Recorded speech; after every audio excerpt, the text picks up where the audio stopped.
राम राम बचा पार्टी जय भोले की बेटा आप सभी का स्वागत है एक बिल्कुल ही न्यू वीडियो में। तो यार इस वीडियो से हम शुरू करने जा रहे हैं अपनी क्लास 12th फ्लेमिंगो बुक की लास्ट पोयम जिसका नाम है आंट जेनिफर्स टाइगर्स। बेटा बहुत ही छोटी सी पोयम रहने वाली है ये, मगर काफी इम्पैक्टफुल होगी और काफी ब्यूटीफुल मैसेज देगी ये हम सभी को। तो चलिए बड़े ध्यान से शुरू करते हैं हम पोयम को समझना। शुरुआत करेंगे हम इसके टाइटल से, आंट जेनिफर्स टाइगर्स। असल में बेटा ये पोएम की मैं थोड़ा आपको बैकग्राउंड दे दूं। इसके जो पोएट हैं एड्रीनी रिच, वो वुमेन्स के काफ़ी सपोर्ट में रहती हैं। ठीक है, वुमेन एम्पावरमेंट के लिए वो वर्क करती हैं। तो उसी का ही मैसेज हमें इस पोएम से मिलता है। इसमें बात की जा रही है एक आंट जेनिफर नाम की महिला के बारे में, जिनकी शादी हो चुकी है। और इसमें उनके हमें शादीशुदा जीवन के कॉन्स्टेंट्स के बारे में बताया जाएगा, दुख दर्द पीड़ा के बारे में बताया जाएगा, क्या एक महिला को फेस करने कर पड़ते हैं एक मेल डोमिनेंट सोसाइटी में शादी होने के बाद। जैसा कि बेटा हमारे इंडिया में भी मेल डोमिनेंट सोसाइटी है, हमारी इंडिया अभी भी कुछ रीजन्स में तो है ही। तो वहां पर भी वुमेन्स को काफी ऑप्रेस्ड रखा जाता है, उत्पीड़ित किया जाता है उन्हें। तो उसी बारे में बेटा हमें इस पोएम में बताया जाएगा। अब आंट जेनिफर्स टाइगर्स, टाइगर्स का मतलब क्या है सर यहाँ पर? टाइगर्स बेटा बेसिकली आंट जेनिफर की विशेस और डिजायर्स को सिंबलाइज कर रहे हैं। मतलब जैसा आंट जेनिफर बनना चाहती है ना, वो ये बात टाइगर्स यहाँ पर रिप्रेजेंट करेंगे, उनके थ्रू वो यहाँ पर रिप्रेजेंट करेंगी पोयम में हमको। तो चलिए शुरू करते हैं, थोड़ा अबाउट द पोएट को समझ लेते हैं। ये पोयम लिखी है एड्रीनी रिच ने, जो कि यूएसए की पोएट है। ये बेटा काफी जानी मानी हस्ती रह चुकी हैं, क्योंकि असल में जितने भी इनके समय में वुमेन्स के मूवमेंट हुए थे, मतलब वुमेन एम्पावरमेंट के लिए या उनके सपोर्ट में जितने आंदोलन हुए थे, उनमें इन्होंने एक्टिवली पार्टिसिपेट किया था, एक पोएट की तरह और एक थ्योरिस्ट की तरह। पोएट का तो आपको मतलब पता ही है, थ्योरिस्ट का मतलब होता है बेटा एक व्यक्ति ऐसा हो जो हर बात के पीछे रीजन देके उसको प्रूव कर सके। तो मतलब इन्होंने काफी हेल्प करी थी उन आंदोलनों में। बाकी बेटा इन्होंने काफी सारी चीजें तो लिखी हैं, एसेज लिखी हैं, पोएम्स लिखी हैं, और भी कई चीजें हैं। और ये सख्त खिलाफ हैं बेटा रेसिज्म और मिलिटरिज्म की सोच के। रेसिज्म मतलब होता है जात पात का भेदभाव, गोरे काले का भेदभाव। और मिलिटरिज्म होता है एक ऐसा मानना किसी भी देश का कि उसके पास स्ट्रांग आर्मी होनी चाहिए, जिसका यूज वो एग्रेसिवली करेगा अपने आप को एक्सपेंड करने के लिए, मतलब वो उससे वायलेंस फैलाएगा। तो ये जो दोनों ही सोच हैं, इनके हमारे एड्रीनी रिच सख्त खिलाफ हैं। और बेटा यही मैसेज उनके जितने भी चीजें उन्होंने लिखी हैं आज तक, उनसे हमें रिपीटेडली देखने को मिलता भी है। इकोस मतलब होता है रिपीटेडली, बार बार देखने को मिलता है। बाकी ये जो उनकी पोयम है आंट जेनिफर्स टाइगर्स, इसमें बेटा वो एक शादीशुदा महिला के जीवन के कॉन्स्टेंट्स के बारे में हमें बताएंगी, जैसा मैंने आपको ऊपर बता ही दिया। उसके लिमिटेशंस के बारे में, बाधाओं के बारे में, जो भी उसे फेस करनी पड़ती हैं शादी हो जाने के बाद। देखो, अभी आप लोग अभी अपनी टीन एज में हो, आप लोगों ने भी अपनी शादी के सपने देखे होंगे, मगर बेटा वो बहुत ही ब्यूटीफुल होंगे कि मेरी ऐसी वाइफ होगी या मेरा ऐसा हस्बैंड होगा। अब हमें पोएट बेटा शादी की डार्क साइड से रूबरू कराना चाहती हैं, क्योंकि आज भी कई जगहों पर बेटा मेल डोमिनेंट सोसाइटी है, जहां पर पुरुष प्रधान समाज जैसे हम कहते हैं वो है। इंडिया में भी कई जगह है, वो बाहर भी था पहले। तो इसीलिए वहां पर वुमेन्स को काफी ऑप्रेस रखा जाता है, उन्हें उत्पीड़ित करा जाता है। ठीक है, वो मेंटली और फिजिकली दोनों तरीके से बहुत वीक हो जाती हैं, उसमें उन्हें काफी डरा धमका के रखा जाता है। कहते हैं ना कि मतलब औरत को पैर की जूती समझते थे लोग पहले। देखो बेटा बुरा मत मानना मेरी बात का, मैं बस जो कहता है, जो लोग कहते थे वही आपको बता रहा हूँ। तो इसलिए उसी बारे में पोयम है, पढ़ना शुरू करते हैं बेटा। अब आंट जेनिफर्स मैंने आपको बताई दी उनका बैकग्राउंड कैसा है, और वो टाइगर्स उनके क्या रिप्रेजेंट कर रहे हैं, उनकी विशेस और डिजायर्स को, जैसा वो बनना चाहती हैं, ये भी मैंने आपको बता दिया। अब हम पोएम में बिना किसी डर के आगे जा सकते हैं। Aunt Jennifer's tigers prance across a screen, bright topaz denizens of a world of green. अब देखो आंट जेनिफर इस समय कर क्या रही हैं? आंट जेनिफर बेटा एक कपड़े पर एम्ब्रॉयडरी कर रही हैं, कुछ काढ़ रही हैं। ठीक है, अब क्या काढ़ रही हैं? वो बेटा उस कपड़े पर टाइगर्स को काढ़ रही हैं। टाइगर्स को ही क्यों काढ़ रही हैं? असल में बेटा वो एम्ब्रॉयडरी करके अपनी विशेस और डिजायर्स को यहाँ पर एक्सप्रेस करना चाह रही हैं। अब उसी बारे में हमें पोएम में लिखा हुआ है कि आंट जेनिफर्स के जो टाइगर है ना, वो तो प्रांस कर रहे हैं स्क्रीन पर। ये स्क्रीन क्या है बेसिकली? ये बेटा वो कपड़ा है जिस पर वो टाइगर को काढ़ रही हैं। और प्रांस का मतलब होता है एकदम जोश से चलना, अकड़ के चलना। तो आंट जेनिफर्स ने जो टाइगर बनाए हैं ना कपड़े पर, वो तो ऐसा लग रहा है एकदम अकड़ के चल रहे हों, मतलब उन्हें ऐसा दिखाया है उन्होंने। Bright topaz denizens of a world of green. और पता है वो कैसे लग रहे हैं? वो एकदम ब्राइट टोपाज़ की तरह लग रहे हैं, एक हरी-सी दुनिया में रहने वाले। ब्राइट टोपाज़ का मतलब होता है बेटा, टोपाज़ का बेसिकली मतलब होता है पुखराज। ये एक स्टोन होता है, नग होता है, जो कि आपके शायद माता-पिता अपनी अंगूठी में पहना करते होंगे। तो मतलब ये इस हरे से फॉरेस्ट में रहते हैं। डेनिज़न्स मतलब होता है ड्वेलर, रहने वाले।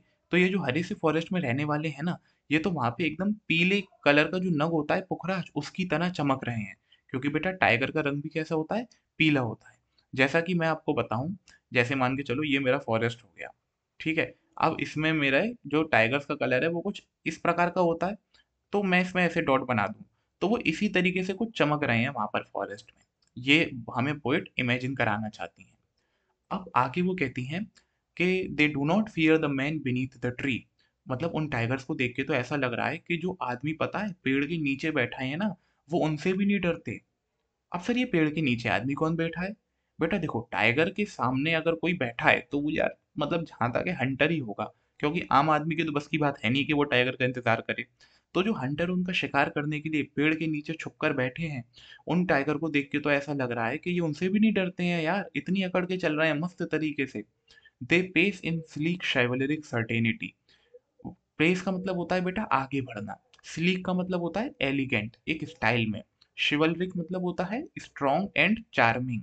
सर्टेनिटी का मतलब होता है हैविंग कॉन्फिडेंस। तो उन टाइगरों को देख के तो ऐसा लग रहा है कि शिकारियों के बैठे होने के बावजूद वो तो अपनी ही स्टाइल में आगे बढ़ रहे हैं यार, और वो भी एकदम स्ट्रॉन्ग और चार्मिंग दिखकर कॉन्फिडेंस के साथ वो तो आगे बढ़ रहे हैं। मतलब उन्हें तो डर ही नहीं लग रहा है यार किसी बात का। पोइट हमसे ये कहना चाहती हैं उन टाइगर्स के बारे में। अब बेटा ये तो बात हो गई जो आपने यहाँ पढ़ के समझ ली, लेकिन अब छुपी हुई बात भी समझो। आन जेनिफर ने बेटा टाइगर्स का ही यूज क्यों किया अपनी मतलब विशेस और डिजायर्स को एक्सप्रेस करने के लिए? क्योंकि बेटा वो स्ट्रॉन्ग काफी दिखाना चाहती हैं अपने आप को, कॉन्फिडेंट दिखाना चाहती हैं, प्राउडली वॉक करना चाहती हैं, तो इसलिए उन्हें टाइगर से बेटर एक सिंबल नहीं मिला और फिर उन्होंने टाइगर का यूज कर लिया।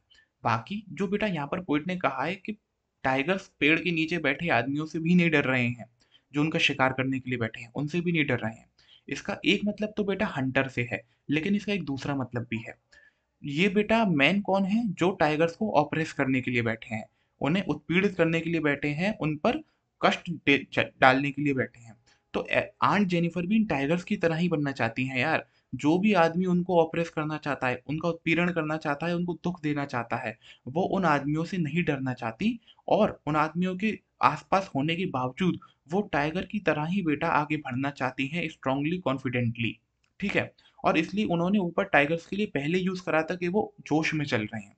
तो आंट जेनिफर भी बिल्कुल इन्हीं की तरह बनना चाहती हैं। इससे बेटा हमें ये पता चलता है।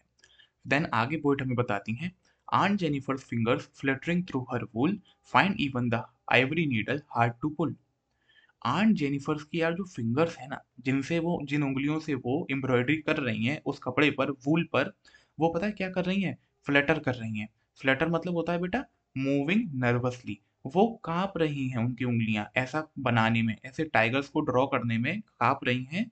Find ever the ivory needle hard to pull. मतलब ऐसा लग रहा हो कि उन्हें जिस सुई से वो एम्ब्रॉयडरी कर रही है ना, उसको खींचना भी उनके लिए एक डिफिकल्ट टास्क हो।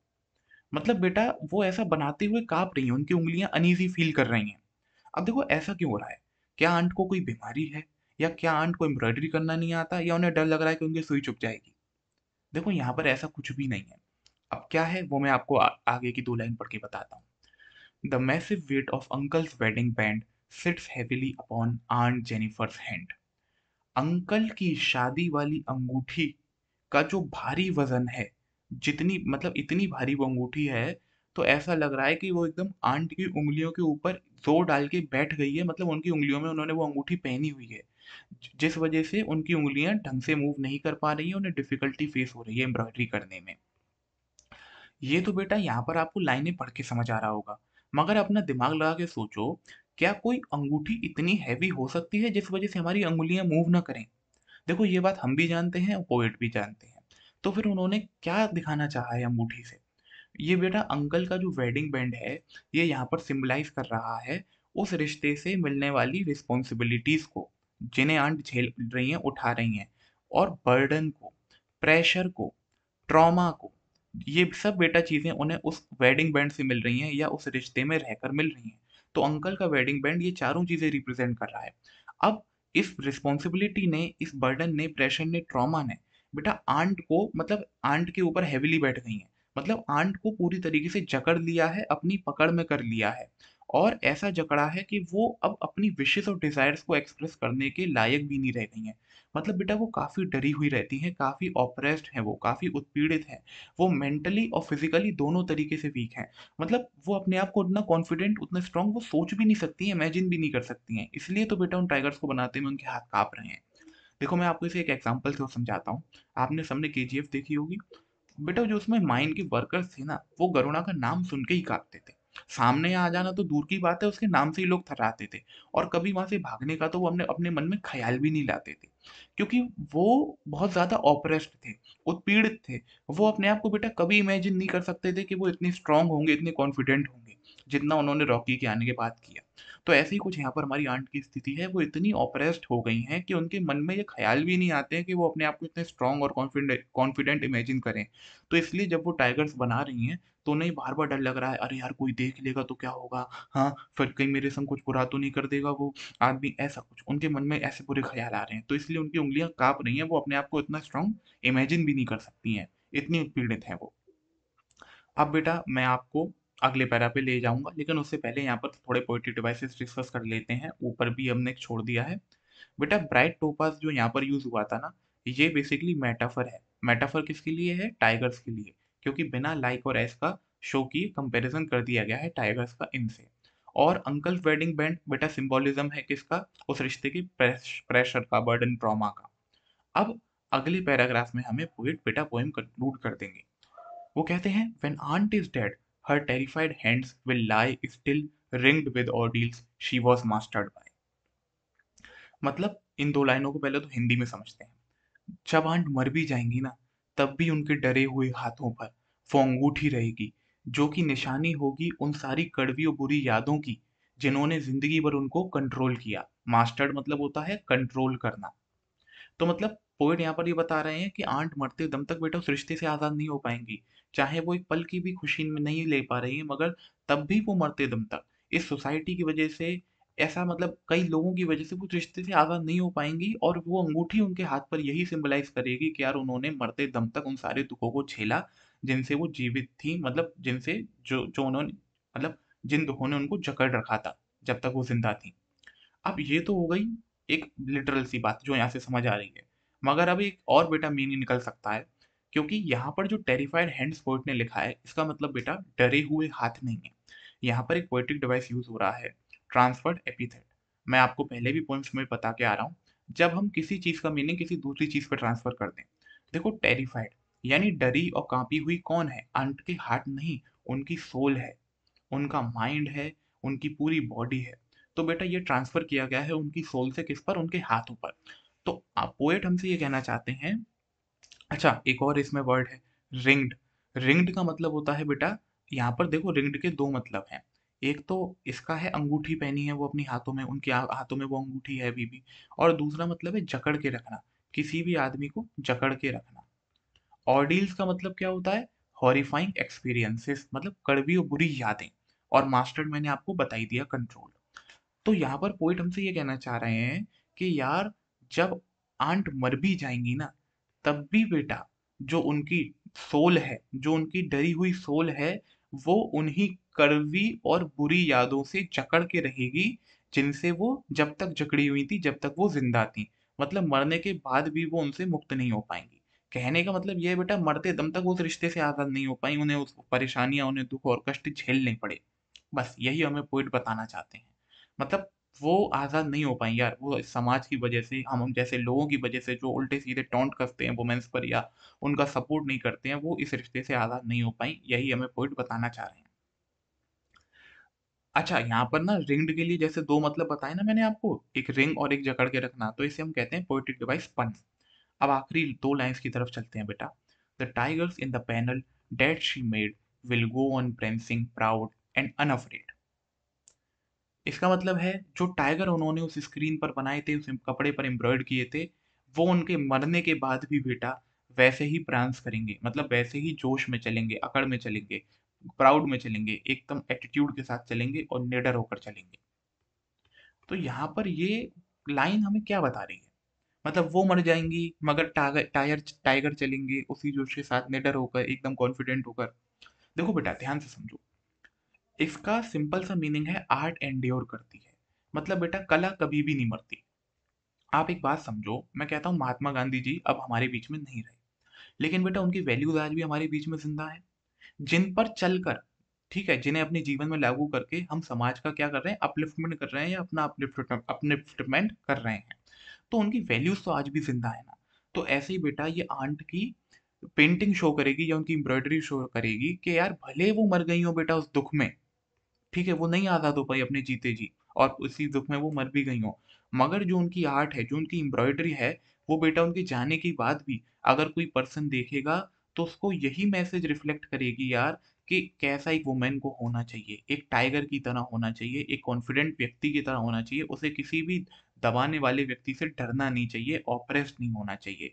और अगर कोई मेल भी इस पेंटिंग को देखेगा, तो वो भी समझ जाएगा कि यार क्या हम कैसे हमें वुमेन्स को ट्रीट करना चाहिए। मतलब उनकी पेंटिंग बेटा, उनकी जो एम्ब्रॉयडरी है, ये आगे आने वाली सभी जनरेशंस को मैसेज देगी कि भले ही मैं मर गई हूँ यार उस डर में रहकर, मगर तुम लोग मत करो ऐसा, और सोसाइटी के अपलिफ्टमेंट में ये मैसेज काफ़ी हेल्प करेगा। इसी का मतलब बेटा वो ये 2 लाइनों का मतलब यही निकलता है। ओके? तो यहाँ पर पोएट ने बेटा समझो, अगर पोएट यहीं पे खत्म हो जाती, पोएम यहीं पे खत्म हो जाती मास्टर्ड बाय पे, तो यार आप लोग कहते कि मतलब आंट कभी उस हंटर जैसे अंकल के रिश्ते से आज़ाद ही नहीं हो पाई, उन्हीं दुख दर्द में मर गई। पोएम काफ़ी नेगेटिव पॉइंट पे खत्म होती। मगर बेटा जब तक एंडिंग हैप्पी नहीं होती, तब तक उसे हैप्पी एंडिंग नहीं कहते और पिक्चर अभी बाकी होती है। तो इसीलिए फिर उन्होंने ऐसा कहा कि भले ही आंट मर गई हो, मगर यार उनकी पे वो एम्ब्रॉयडरी तो जिंदा रहेगी, जिसमें उनके मरने के बाद भी टाइगर्स वैसे ही अकड़ के चलेंगे, जोश में चलेंगे, निडर होके चलेंगे, जो कि ये मैसेज सोसाइटी को देंगे कि वुमेन्स को कैसा होना चाहिए। वो इस पेंटिंग से रिफ्लेक्ट करेंगे एक मैसेज। और अगर आदमी ध्यान से समझेगा, तो वो समझ पाएगा कि हमें वुमेन्स को कैसे रखना है, या वुमेन्स खुद समझ जाएंगी हमें कैसा रहना है। और सोसाइटी के या वुमेन्स के अपलिफ्टमेंट में ये पेंटिंग काफी काम आएगी, हेल्प करेगी आंट जेनिफर ने जो बनाई है। तो बेटा इसी के साथ आपकी पोएम खत्म होती है। एक बार मैं इसे समराइज कर देता हूँ। ठीक है, जिसने कुछ भी अगर मतलब जिसका कोई भी डाउट रह गया वो समरी को देख लेना। आंट जेनिफर के टाइगर स्क्रीन पर एकदम अकड़ के चल रहे हैं, कपड़े पे एकदम जोश में चल रहे हैं। वो एकदम उस हरी सी दुनिया में ना पुखराज के नख की तरह चमक रहे हैं, जो कि पीला और ब्राउन कलर का होता है। और वो टाइगर तो पता है पेड़ के नीचे बैठे शिकारियों से भी नहीं डर रहे हैं, या उन लोगों से भी नहीं डर रहे हैं जो उन्हें ऑपरेस करते हैं। और वो तो अपनी ही स्टाइल में आगे बढ़े जा रहे हैं, स्ट्रॉन्ग और कॉन्फिडेंट होकर, और वो भी कॉन्फिडेंस के साथ। आंट जेनिफर की फिंगर ऐसे टाइगर बनाते में मगर कांप रही हैं। उन्हें वो आइवरी नीडल भी खींचना मुश्किल पड़ रहा है। ऐसा लग रहा है कि अंकल की जो शादी की अंगूठी है वो इतनी भारी है, जिस वजह से उनकी उंगलियां ढंग से काम नहीं कर पा रही हैं। मतलब वो उस रिश्ते में इतना ट्रॉमेटाइज हो चुकी है, इतना बर्डन में आ चुकी हैं, वो अपने आप को उतने स्ट्रॉन्ग और कॉन्फिडेंट फील भी नहीं कर सकती। मैं आपको आइवरी का मतलब और बताना चाह रहा था यार, रह गया। आइवरी का मतलब होता है बेटा हाथी के जो दांत होते हैं ना, जो दिखाने वाले बाहर होते हैं, उनको टस्क कहते हैं। उस टस्क से एक सब्सटेंस निकलता है आइवरी, उसी की बेटा ये नीडल बनती है, जो कि काफी हल्की और पतली सी होती है। तो मतलब आंट उस नीडल को भी नहीं यार पुल कर पा रही है, तो सोचो कितनी ट्रॉमेटाइज्ड होंगी वो, इसलिए यहाँ पर पोएट ने इनका यूज किया है। और फिर पोएट यहाँ पर कहते हैं जब व्हेन आंट इज डेड, मतलब जब आंट मर जाएंगी तब भी उनके हाथों में वो अंगूठी रह जाएगी, जो कि ये दिखाएगी कि वो अपने जीते जी उन सारे कड़वी और बुरी यादों से आजाद नहीं हो पाई जिन्होंने उन पर कब्जा कर रखा था। और दूसरा मतलब ये भी है कि मतलब यही मतलब है ना इनका यहाँ पर, तो सिंगल वो तो मैंने जब आपको दो थे जब लाइन पढ़ रहे थे तब बताया था। बाकी जो टाइगर उन्होंने पैनल में बताए हैं वो उनके मरने के बाद भी बेटा वैसे ही अकड़ के चलते रहेंगे, जोश में रहेंगे और कॉन्फिडेंट रहेंगे, जो कि सोसाइटी को ये मैसेज रिफ्लेक्ट करेंगे कि यार वुमेन्स को कैसा होना चाहिए, या हमें वुमेन्स को कैसे रखना चाहिए, ट्रीट करना चाहिए। तो इसलिए बेटा इसी के साथ ये प्यारी सी पोएम खत्म होती है। मैंने उम्मीद करी है कि एक्सप्लेनेशन अच्छे से अच्छा बने और शायद आपको पसंद भी आया हो। तो यार अगर पसंद आया हो तो लाइक शेयर सब्सक्राइब कर देना। बाकी मिलेंगे अपन अगली वीडियो में, तब तक के लिए tata good bye see you. जय भोली की।